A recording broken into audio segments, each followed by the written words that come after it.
trading ကိုနှစ်နဲ့ချီလောက်လာပြီဖြစ်ပေမဲ့လို့ကိုအရှုံးသမားလို့ခန်းစားနေရတော့လား traders တွေကိုအောင်မြင်မှုရရှိဖို့အဟန့်အတားဖြစ်စေတဲ့အချက်နှစ်ချက်ကိုပြောပြပေးသွားမှာဖြစ်ပါတယ်ပထမတစ်ချက်ကတော့ဆွဲလန်းမှုဖြစ်လာတဲ့ trading အကျင့်ဖြစ်ပါတယ် trading လုပ်တယ်ဆိုတာလောင်းကစားဒါမှမဟုတ်မူရစ်စေဝါတို့လိုဆွဲလန်းစေနိုင်ပါတယ်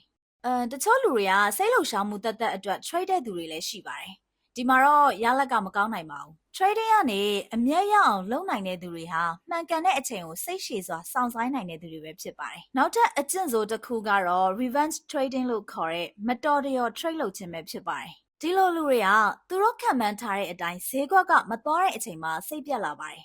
။ဒီအချိန်မှာ set trade ပြီးတော့ငွေရှုံးကြပါတယ်။စိတ်ပြတ်တဲ့အချိန်မှာမှန်ကန်တဲ့ဆုံးဖြတ်ချက်မချနိုင်မဲနဲ့ငွေပြန်ရအောင် trade ရင်းနဲ့ပဲပို့ပြီးတော့ရှုံးကြပါတယ်။ဒီအချိန်မှာသူတို့ရဲ့စိတ်ကတည်ငြိမ်မှုမရှိတာကြောင့်မလို့မှန်ကန်တဲ့ဆုံးဖြတ်ချက်ကိုမချနိုင်တာဖြစ်ပါတယ်။ဆုံးဖြတ်ချက်အမှားတွေကိုထပ်ခါတလဲလဲလုပ်ပါတယ်။ပြီးတော့ရလက်ကငွေတွေပါသွားစေပါတယ်။ဒီဗီဒီယိုကိုကြည့်ခြင်းအပြင်ဒီလိုစိန်ခေါ်မှုတွေကိုကြော်လွှားနိုင်မှာမဟုတ်ပါဘူး။လက်တွေ့လေ့ကျင့်မှုကပဲကြော်လွှားစေမှာဖြစ်ပါတယ်